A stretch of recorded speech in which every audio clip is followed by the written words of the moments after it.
Здравствуйте, компания Прогресс Авто. Сегодня у нас в продаже появился Mitsubishi MT-285.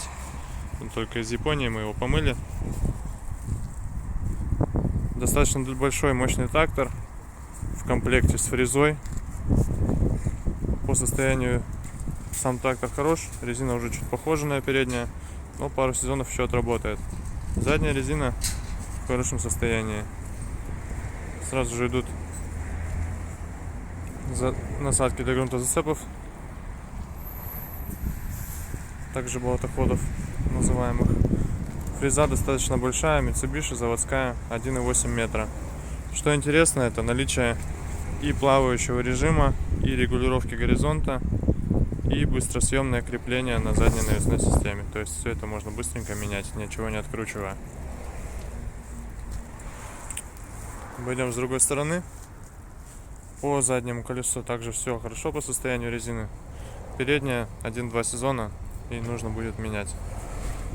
Сам трактор также со стороны достаточно целый, никаких проблем с ним нет. По обустройству водительского места здесь у нас есть реверс, то есть у трактора, естественно, пониженная повышенная передача, вал отбора мощности, там регулировка вращения в реверс, вал отбора мощности.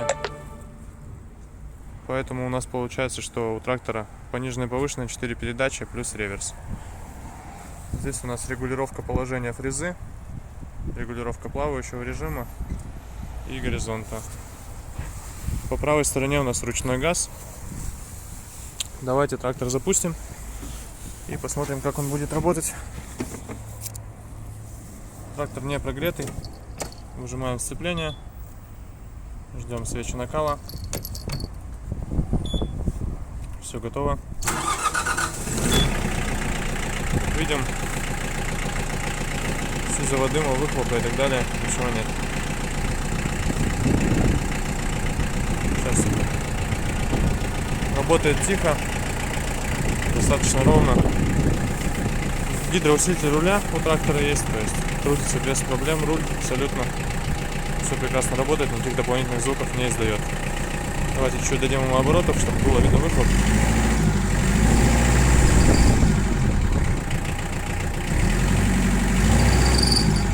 Как видите, выхлопа никакого тоже нет. То есть состояние поршневой группы, и вообще мотора хорошее достаточно. Все вот глохнет так же просто.